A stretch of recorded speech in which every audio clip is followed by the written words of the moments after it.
कालों के भी काल है। देखो शंकर जी के दो विशेष नाम हैं। जैसे देवताओं ने पिया अमृत और शंकर जी ने क्या पिया? जहर। जिसने अमृत पिया वो बने देव, लेकिन जिसने जहर पिया वो हो गया देव देव महादेव। ये विशेष नाम है भोलेनाथ का। उसी प्रकार जगत के लिए है काल, लेकिन शंकर जी का नाम प्यारे महाकाल। इसलिए बनकर सेनापति बाणासुर थे। अब एक तरफ हमारे यदकुल भूषण, दूसरी तरफ भोलेनाथ। अब रूप दो हैं, काम तो एक ही है। युद्ध प्रारंभ हुआ तो शंकर जी ने चढ़ाया महेश्वर बाण, महेश्वर ज्वर। तो भगवान कृष्ण ने चढ़ा लिया वैष्णव जलवन बुखार। और जैसे दूसरे पर बुखारों के बाण छोड़े गए, भगवान ने प्रार्थना की, प्रभु नमामि त्वानंत शक्तिं परेशं सर्वात्मनं केवलं ज्ञातिमात्रम्। देखो हमारे शुक्र जी ने दावा दिया है कि इस कथा को जो सुनता है, बुखारों ने भगवान की जो स्तुति की है, अगर इस श्लोक को गाता है तो निश्चित है उसे 1 साल बुखार नहीं आता। ये निश्चित है। लेकिन दवा डॉक्टर की फायदा करती है तब जब मरीज को भरोसा हो। जितने हमारे ग्रंथों में चौपाइयां श्लोक है वो सब मंत्र हैं, लेकिन ये मंत्र फायदा करेंगे तब जब आपको विश्वास हो। और जिसको भी विश्वास है उसको ये मंत्र फायदा करते हैं। मैंने अनुभव किया, मैंने कहा था जो अनुभव करता हूँ वही मैं कहता हूँ। जिस दिन से मैंने भगवान की कथा कहनी प्रारंभ की है, ईश्वर ने करे ऊपर बड़ी उनकी बड़ी कृपा है। मुझे तो एक टेबलेट की जरूरत नहीं पड़ती, क्योंकि मैंने जब कथा संभाली, वास्तविकता है मैं उस समय बहुत बीमार रहता था। और मैंने जिस दिन प्रथम दिन पोथी पकड़ी, उस दिन मेरे अंदर एक बुराई आई और एक अच्छाई आई। पहले दिन जब हमने मंच पर कथा कही तो सबसे पहले मैं तंबाकू सीखी। जिस दिन मैंने पहले दिन कथा कही उस दिन मैंने तंबाकू खाई, और थोड़े दिन नहीं खाई, 18 साल खाई, जम के खाई। कभी हमें पैसे नहीं लगते, है ना?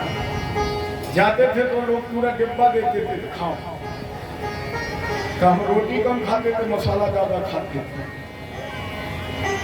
और 24 मई 1996 को मैंने अपने गुरुदेव भगवान के यहाँ जन्म कराया। उसमें जो लोग यहाँ बैठे मैनपुरी के, इनका भी विशेष सहयोग था। वहाँ 3 लोगों ने उस क्षेत्र में भूमिका निभाई थी, 3 गांवों में। चौथे का उसमें एक पैसा नहीं लगा।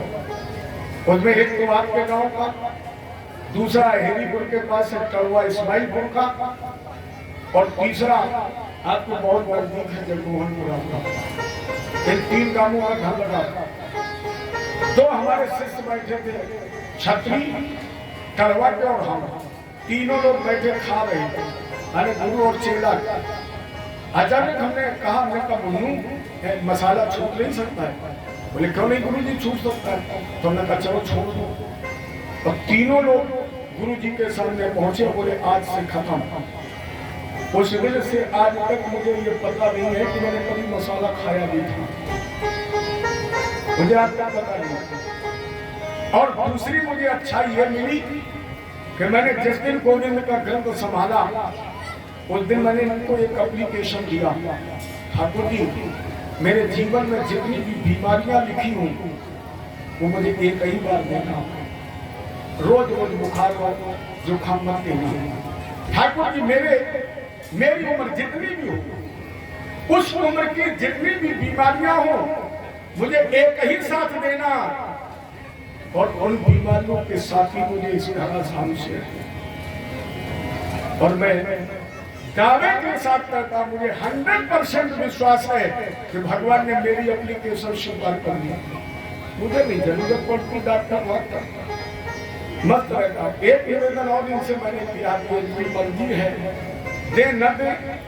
कभी कभी हमारे घर के लोग बड़े नाराज हो जाते हैं, तो बिटिया साथ में शिकायत भी कर देती, पापा ऐसे बोलते हैं करती पर।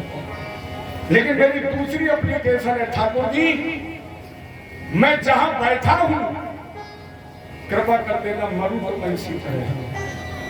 ये दूसरी एप्लीकेशन गोविंद जी के चरणों पर है कि अगर मैं शरीर त्यागूं तो मेरे ठाकुर जी कृपा कर देना, मैं आपकी कथा गाते गाते ही इस धराधाम से चला जाऊं।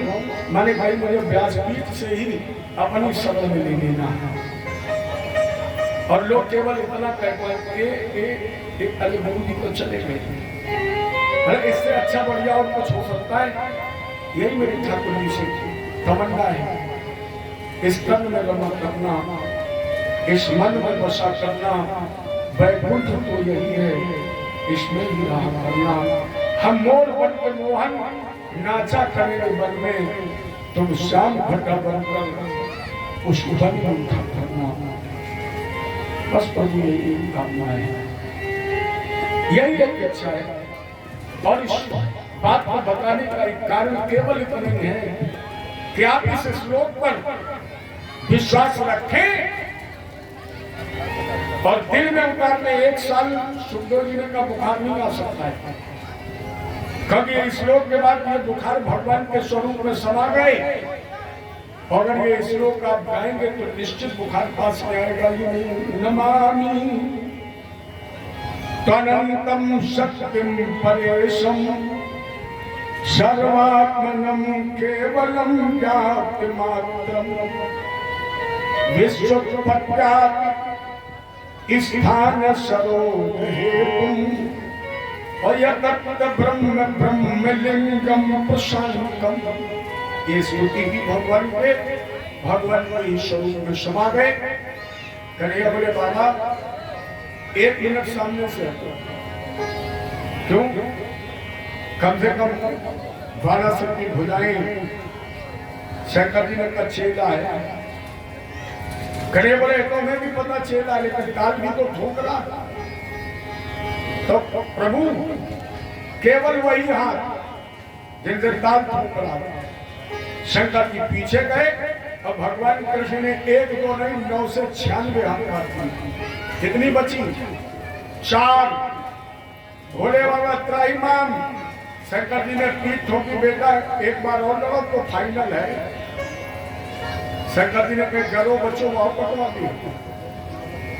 शंकर जी ने कहा तो शरण में आ जाओ। बाणासुर भगवान कृष्ण की शरण में आ गया और फिर वही आकर करूं जिस पर महाकाल का हाथ है। अरे जिस पर शंकर जी की कृपा हो जाए उसका कौन अनिष्ट कर सकता है? आदेश हुआ तो बाणासुर ने अपनी पुत्री उषा का विवाह भगवान कृष्ण के नाम जी के साथ संपादित किया। भगवान कृष्ण उषा जी के साथ द्वारका पधारे और उधर बाणासुर यहीं से शिव की सेवा में चला गया। शंकर जी के साथ जो महाकाल नाम का गण है ये बाणासुर ही है, सेवा में चला गया। भगवान ने लौट करके वापस आए। इसके बाद हमारे ठाकुर जी ने नृत्य का उद्धार किया। बलराम जी ने ब्रज यात्रा की, जहां पर रैवतक नाम के पर्वत पर दुविध नाम के बालक को उतारा। वापस आ रहे थे द्वारका, तब तक उधर दुर्योधन सुदाम राजन लक्ष्मणास जया स्वयं बरसता महबत शाको जाम्बती सुता। उधर दुर्योधन ने अपनी पुत्री लक्ष्मणा के स्वयंवर की घोषणा की। जाम्बती को तो सामने बैठा था, लक्ष्मणा परमात्मा करके चली और शाम के सामने पहुंची तो सामने जबरदस्ती पकड़े हाथ माला अपने गले में। बाबा ने कहा कि जब जग दारू दुख नाना और सबसे कठिन जात अपमान। दुर्योधन का अपमान हो गया तो इतने शाम को बंदी बना दिया। अब कन्हैया ने सोचा अगर दुर्योधन को हम कहने जाएंगे तो हमें तो शब्द मानता है, हमारी मानेगा नहीं, अगर हमारी मानेगा नहीं तो मार दिया जाएगा। किसे भेजा जाए? तब तक बलराम भैया है, बोले बलवा तुम चले जाओ, तुम चेला है। बलराम जी ने कहा जाएंगे लेकिन सामने नहीं। क्यों? बोले अगर गुरु और शिष्य का सामना हो जाएगा और गुरु आदेश न दे, गुरु आदेश दे और शिष्य न माने तो गुरु को क्रोध आएगा, अनिष्ट होगा। तुम्हारे हाथ से तो बच नहीं सकता है, मेरी न मानी तो कोई नहीं बचा पाएगा। इसलिए शादी के लिए हमें कोई मलहुआ दे दो। मतलब एक अच्छी बात भी है क्योंकि विवाह बगैर मलहुआ कोई ना कोई तो मध्यस्थ करते ही कोई कोई इशारा करेगा, लेकिन मध्यस्थ को होना चाहिए बुद्धिमान। अगर बुद्धिमान ना हुआ तो लड़का वालों द्वारे नहीं बैठेंगे। जबकि विवाह कराना भी एक नशा है। जैसे विवाह कराने की लत लग जाए, जबले उस साल में 2-4 भमरी न डरवा लिया। इसलिए हमें मध्यस्थ चाहिए क्योंकि सामने अगर कोई कुछ कहेगा ज्यादा गुस्सा आएगा। और फिर मान लो बुद्धिमान इसलिए चाहिए कि हमने संदेश भेजा, अब बात वहां खेत की हुई हो, बताने वाला खलियान की बताने लगा तो खम विवाद हो जाएगा, दुर्योधन मार दिया जाएगा। कन्हैया बोले मतलब बलराम जी का मतलब समझो। 2 भाई थे, एक पढ़ लिख गया वकील बन गया, दूसरे का मन पढ़ने में नहीं लगा तो किसान बन गया। वकील साहब का विवाह हो गया, धर्म पत्नी मायके में थी। एक दिन वकील साहब ने सोचा कि चलो ससुराल चले जाए, धर्म पत्नी को ले आए तो हमारे भी 10 बजे ड्यूटी जाने से पहले भोजन और भैया की भी व्यवस्था हो जाएगी। तो मोटरसाइकिल स्टार्ट की, उसी समय आ गया किसान। किसान ने पूछा कहाँ जा रहे हो? बोले ससुराल। क्यों? बोले सोच रहे तुम्हारी भाभी को ले आए। किसान ने कहा अच्छा पागल बना लिया है, रिश्तेदारी तुम जाओ और खेती करे करे हम मर जाएंगे। क्यों जा रहे? बोले विदा कराने। किसान बोला अगर हम विदा करा लाए तो? वकील साहब बोले तुम ही चले जाओ, ले आ। लेकिन डर ये है कि हमारी ससुराल के लोग पढ़े लिखे हैं और तुम अंगूठा छाप हो, पता नहीं ससुराल वाले इंग्लिश में बात करें, हिंदी में बात करें और तुम क्या उत्तर दो। ऐसा करो, जब कोई बात करे तो ज्यादा बोलना नहीं और सोच समझकर केवल हाना में उत्तर देना। अब किसान ने मंत्र बना लिया, पहले हाँ फिरना, फिर हाँ फिरना, फिर हाँ फिरना, इसके अलावा कुछ कहीं नहीं। देखा कैसे भैया की नाक कट जाए। बढ़िया VIP का सूटकेस और पूरे रास्ता पर मंत्र जपा, हाँ ना करते करते ससुराल पहुंचे और जैसे दरवाजे पर पहुंचे तो बैठी थी सास। हाँ छोटे जमाना आ गया, आइए बताइए। बढ़िया कमरा खोला, डल्लप का गद्दा। अब जैसे किसान डल्लप के गद्दे पर बैठा, इसीलिए लोग ससुराल को भागते हैं। देखो गद्दा कितना बढ़िया है। अपने लोग कहते ससुराल सुखी साथ रहो बिना विचार। फिर वो शराब में जूता ला तो बोल रहा है बढ़िया। अरे माता जी ने नाती बुला, जा बिल्कुल मम्मी से कहा तो फूफा है बढ़िया चाय बना। अंदर चाय बनने, अच्छा सास का एक स्वाभाविक गुण होता है, चाय देती सास को एक स्वाभाविक गुण है, पहले मिलेगी तो सबसे पहले हाथ छाप और दिन में एक बार नहीं, सास और दामाद जितनी बार मिलेंगे तुम 1 घंटा बाद फिर घूम के जाओ, फिर पूछे बेटा सब ठीक। तो माता जी ने सोचा जब तक चाय आ रही है तब तक लाओ हाल चाल पूछ ले। माता जी ने पूछा बेटा घर से आ रहे हो? अब इन्हें बोले बाद में हाथ की तरफ देखा, बोले हाँ सब कुशल मंगल। कहना दामाद की कोई खास बात? बोले हाँ दामाद की तबीयत ठीक। कहना इलाज चल रहा है? बोले हाँ बचने की उम्मीद है। कहना बता दे कि सास या कह दी जाए बचने की उम्मीद है, वो चाय की इंतजार कर रही। बड़ी जोर से रोई, अंदर गई बहू, गैस बंद करो, भगोना फेंको। क्या हुआ? बोले दामाद बहुत सीरियस। छोटे दामाद आए हम तो वही जानी गई, बहुत सीरियस, बचने को उम्मीद नहीं, लड़का दिखाओ, जाओ बाबा बुला ला। और जब सास रोई तो बहू रो गई। अच्छा, जब सास बहू रोई तो जब छोटे छोटे कोई नाती वाती रहते, उनने की दादी रो रही, मम्मी रो रही, सोई लड़कों रो लगे। और जब घर में रोवा पीटी बढ़ गई तो पड़ोस की माताओं ने सुना कि छोटे दामाद आए और एकदम रोना पीटना पड़ गए। तो जितनी पड़ोस की माताओं ने सुना वो आंगन में पहुंच गई या नहीं पूछी काय रो रही, क्योंकि माताओं को परमात्मा ने एक स्वाभाविक गुण दिया है। दो चीजें हैं माताओं के पास जो पुरुष के पास नहीं है। उसमें पहली बात है रोना, असली रोए तो आंसू, व्यवहार पर रोए तो आंसू। अच्छा, जब कौ बिटिया की विदा होती तो बिटिया रोए थी, बिटिया की मम्मी भाभी रोए थी, पड़ोस की माता कह रही थी, घर से बुलौआ नहीं लगता अपने यहाँ, बुलौआ लगाया गया। माता जी निकली, पड़ोसी ने पूछा अम्मा कहाँ जा? बड़ी खुश, अम्मा कहाँ जा? अरे बोले टाइम तो नहीं था, लेकिन फलाने बिटिया की विदा है। बड़ी हंसी खुशी में पहुंची और जैसे बिटिया विदा वाली दौड़ के आई और उसने अपनी खोपड़ी इनके कंधा पर रखी और बड़ी जोर से चिल्लाई, आंटी जी। तो पता नहीं कौन सो कंधा में ऑटोमेटिक बटन लगो है, बटन दबा, समर से भी चालू।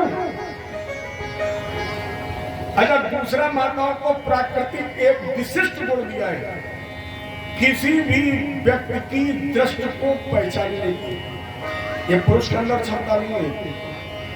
एक पुरुष किसी महिला की तरफ दृष्टि डाल दे केवल एक बार, 1 मिनट के लिए, अब उस महिला से अगर पूछा जाए कि आप बताइए इसने तुम्हें किस दृष्टि से देखा है, तब वो बता सकती है।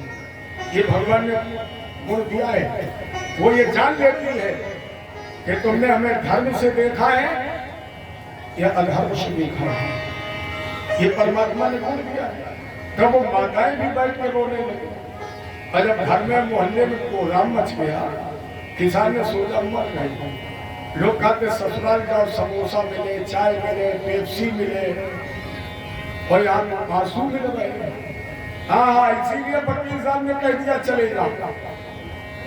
तो घर वाले रोने में मस्त और इतने अपन चुपचाप उठाइए कैची और घर वापस। वकील साहब ड्यूटी जा रहे, क्या विदा नहीं करा रहे? किसान ने कही तुम्हें विदा की पड़ी, अब हमें देखते देखते पूरे मोहल्ला में मरी पड़ी, सब रो रहे। वकील साहब बोले हमें लगा तुम कुछ गड़बड़ कर जाए। किसान बोला वकील साहब या गंगा खाना के अलावा हमने कछु नहीं पी। अच्छा, कौन मिला? अब इसे तो मिली नहीं थी, चाय तो बड़े गुस्सा में था। बोले मिलेगा कौन? मिली तुम्हारी सास। एक बार देखो गद्दा बहुत अच्छा होता, लेकिन दुपहरिया चैन नहीं पड़ी, घंटा 2 घंटा सो लेते। पता नहीं कौन सी अंग्रेजी पढ़ने लगी, बैठ गई। बोले घर से आ रहे हो? हमने कह दिया हाँ। फिर बोले पूछा कुशल मंगल? हमने कह दिया ना। बोले चलो कोई बात नहीं। फिर उन्होंने कहा कोई खास बात? हमने कह दिया हाँ। अब माता जी ने पूछा दामाद की तबीयत ठीक? हमने कह दी ना। वकील साहब बोले तो कुल ठीक कर दिया। तब तक माता जी ने पूछा इलाज चल रहा है? हमने कह दिया हाँ। वकील साहब ने कहा चलो कम से कम बिगड़ी बन गई। इसके बाद बोले तुम्हारी साथ में पूछा बचने की उम्मीद है? तो हम क्या करें, ना को नंबर आ गो सो। हमने कह दी ना। वकील साहब बोले तो बहुत बड़ कर आई और बात पूरी नहीं हो पाई। तब तक 2 बुलेरो, 3 ओमनी, 2 स्कॉर्पियो। वकील साहब ने कही तुम्हारे जैसे विदा करवैया ठीक है, जो एक के दिमाग में बताओ पूरो कौन से बोला। तो वही कल्याण भैया ने कहा कि अगर ऐसा प्रश्नोत्तर हुआ तो मार दिया जाएगा। भगवान बोले उद्धव जी को नहीं। उद्धव जी के नाम के साथ 5 विशेषण है। वृषणी नाम प्रबलो मंत्री कृष्ण से दयिता सखा शिष्यो बृहस्पति साक्षात ऊढ़ो बुद्ध सत्रमा। सबसे पावन पवित्र पुष्पवंशी बड़ी प्रखर बुद्धि के मंत्री हैं, कृष्ण के मित्र नहीं, बाल सखा हैं, देवगुरु बृहस्पति जी के शिष्य हैं और ज्ञान का भंडार है। इनको ले जाओ। बल्लभ जी ने उद्धव जी को साथ लिया, हस्तरापुर के पहले यमुना जी के किनारे मुक्त है, बोले जाओ दुर्योधन से कह दो अपनी पुत्री लक्ष्मणा का विवाह शाम के साथ कर दे। दुर्योधन को संदेश मिला, दुर्योधन ने कहा उद्धव अपने गुरु के हर आदेश का अक्षरशः पालन करना शिष्य का धर्म है, लेकिन शायद मेरे भैया को पता नहीं होगा, शायद मेरे गुरु जी को यह पता नहीं होगा कि कृष्ण के पुत्र सामने भरी हुई समाज में मेरा अपमान किया है, जबरन माल्यार्पण कराया है, इसलिए हम अपने गुरु जी के इसी आदेश का पालन नहीं करेंगे। और जब उद्धव ने लौट करके संदेश दिया, बलराम जी ने कहा उद्धव में न रहेगा दुर्योधन और न हस्तिनापुर, सब इसी यमुना जी में जुड़ा। तो हला क्रेणे हल फटा और हल्की नोक में फांस करके हस्तिनापुर को यमुना जी को में पलटना चाहते थे, डुबोना चाहते थे। दुर्योधन ने मंत्रियों से विमर्श किया, मंत्रियों ने कहा विवाह कर तो माल्यार्पण हो ही चुका है और फिर पहले के रिश्तेदार भी हैं। जब मंत्रियों ने समझाया तब दुर्योधन ने अपने पुत्री लक्ष्मणा का विवाह शाम जी के साथ किया। यह विवाह संपादित हुआ, बल्लभ जी लोग करके द्वार आए।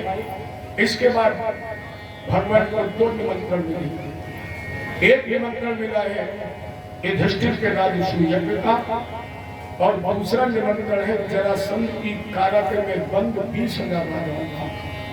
समस्या यह है कि दोनों निमंत्रण एक दिन एक समय एक साथ मिलते हैं। अब भगवान ने सोचा आगे पीछे मिलते तो आगे पीछे चला जाता। इस समस्या का समाधान उन्होंने किया। यस्तव्यम राजसूयेन दिव्य चक्र जैना विभो अतो जला सुकज्जय उभ्यार्थो मतो मम। भगवान का मेरा पद है, क्या युधिष्ठिर के यज्ञ में चली जाऊंगा। इस यज्ञ में पहुंच करके भगवान भीमसेन अर्जुना कृष्ण लिंग धराश्रय, भगवान कृष्ण भीम और अर्जुन को साथ लिया। बढ़िया संत के वेश बनाए, जरासंध ने आसन दिया, महाराज जी आचरण करो। भगवान बोले युद्धम नो देहि राजन दंडसो यज्ञमन्यसे युद्धार्थिनो वयं प्राप्ता राजन्यान कांक्षणा। राजन हमें चाहिए द्वंद्व, गदा युद्ध, कुश्ती। जरासंध ने कहा ये कैसे ब्राह्मण, क्योंकि अपने आप एक कहावत है ब्राह्मण सीधी जात भला क्या लड़ना जाने और कोई करे पायलागन। हमने आपको बताई था एक दिन, ब्राह्मण 2 जगह से कमजोर है, पैर से और पेट से। पैर छू लो और 2-4 छेना के रसगुल्ला खवा दो, टेम्परेचर बिल्कुल डाउन। लेकिन ये कैसे, ये प्रश्न कर दिया कौन हो तुम? भगवान बोले अशोभ्रतो जला, ये जो हमारी दाहिनी तरफ खड़े हैं देखने में मोटे ताजे हैं, इनको लोग कहते हैं प्रकोदर माने भीड़। पाठक जी जाना नहीं, पाठक जी जाना नहीं, आसन पर आइए। हाँ तो ठीक है, अभी 4 दिन से कथा तो हमने आप ही को सुनाइए। जय जय श्री, पहुंच रहे धीरे धीरे हम अपने लक्ष्य पर।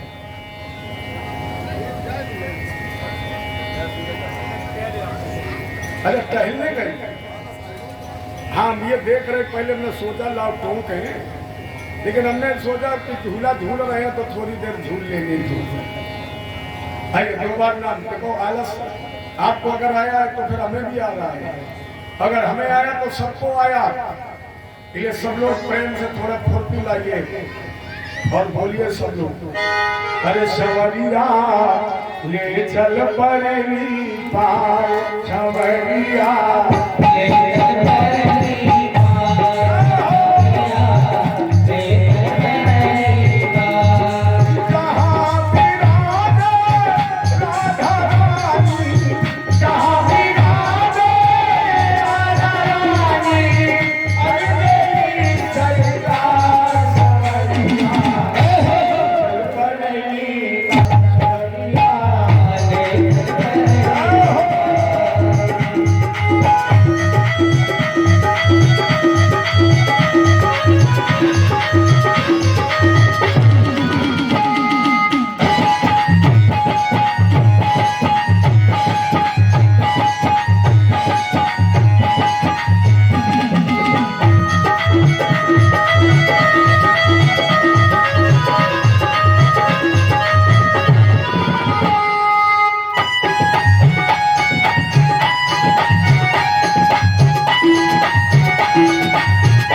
इस कथा को आगे बढ़ाऊं इसके पहले आप लोग एक साथ लीजिए मेरा।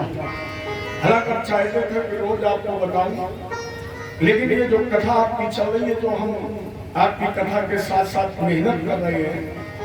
ये पूरी कथा आपकी रिकॉर्डिंग हो रही है और 3 दिन की कथा आपकी यूट्यूब चैनल पर इसी तरह मैं आप सभी लोगों के लोड हो चुकी है। चाहते हम केवल आपसे इतना है कि आप मेरा और मेरी बेटी का दोनों का चैनल अलग अलग बंटवारा पहले हो गया है, और विरोधी वालों ने तो ऐसे भी बंटवारा कर दिया, बोले अपनी बार तुम साहिब करिए मेरे। ये अगर आप लोग चाहें कि हमारा थोड़ा प्रचार प्रसार हो मीडिया में, और चूंकि आजकल जमाना मीडिया का है, आप लोग केवल एक काम करिए, कर सकते हैं। अगर 225 लोग और मेरे साथ जुड़ जाए तो ये मेरा चैनल अपने आप ऊपर आ जाएगा, अपने आप फिर दिखाई पड़ने लगेगा। 775 लोग हमसे जुड़ चुके हैं, 225 लोग और अगर जुड़ जाए तो आज इतने लोग हैं, मेरी समझ में ऐसा कोई नहीं होगा जिसके हाथ में एंड्रॉइड फोन ना हो। लगभग 80% लोगों के पास है, और आपका उसमें एक भी पैसा नहीं लगना है, केवल आपको 3 बार अंगूठा चलाना है। पहला अंगूठा चलेगा यूट्यूब खोलने के लिए, दूसरा अंगूठा चलेगा किंकर जी लिखने के लिए। देखो किंकर जी में कोई स्पेस नहीं है, सीधे सीधे किंकर जी लिखिए। और जब मेरी आईडी खुल जाए तो आप केवल सब्सक्राइब पर अंगूठा दबा दीजिए। अगर इतने लोग सब्सक्राइब कर दोगे तो मेरी समझ में शाम तक ही, क्या यार 200 सवा 200 लोग नहीं बैठे थे, इतना तो आप लोग कर सकते हैं। चलौती भले कुछ कम कर दो, बाकी जब हम ऊपर आ जाएंगे तो अपने आप ज्यादा से ज्यादा हो जाएगी। इतना करिए।